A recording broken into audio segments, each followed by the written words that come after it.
éléments clés, il y a beaucoup de recommandations qui sont sur la base de constats. D'abord, vous savez très bien, la mission assignée, c'était de voir, effectivement, il y a la clameur publique sur la qualité de réseau des opérateurs. Et il fallait aussi, vous savez qu'ils opèrent dans un cadre légal et réglementaire.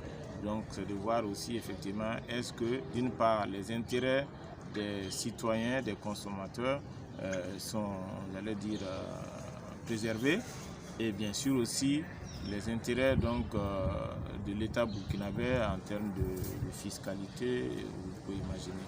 Et donc le constat, ça corrobore ce que les gens disent.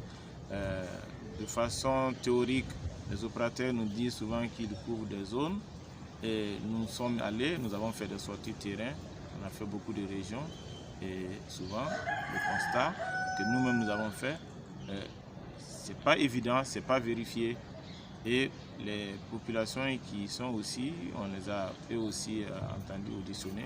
Donc la couverture théorique qui est annoncée n'est pas toujours effective.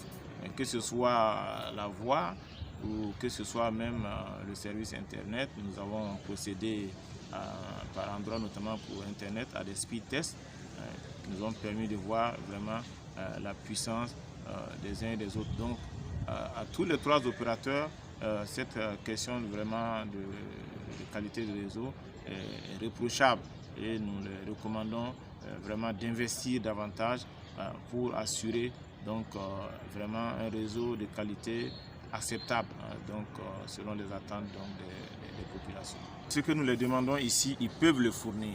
C'est quand même une industrie qui est lucrative. Vous avez vu, les données sont sorties sur 20 et quelques millions de Burkinabés que nous sommes. C'est comme si pratiquement tous les Burkinabés ont le téléphone. On a un parc d'abonnés de 20 millions 300 et quelques. Et la plupart, ce sont des prépayés. Il y a moins de 300 000 personnes qui sont en post-payé. Donc, ça veut dire que c'est de l'argent qui rentre au jour le jour. Donc, nous les demandons vraiment de faire l'effort, d'améliorer le service et surtout peut-être les plaintes, là je remonte les plaintes des gens. Peut-être que ce n'est pas la peine de recourir de façon intempestive à des promotions bonus qui perturbent et saturent le réseau. Il faut peut-être investir plutôt dans la qualité du réseau. S'ils ont la possibilité de réduire les tarifs, qu'ils y aillent franchement. Et vraiment, ils nous épargnent donc de ces bonus intempestifs qui perturbent le réseau.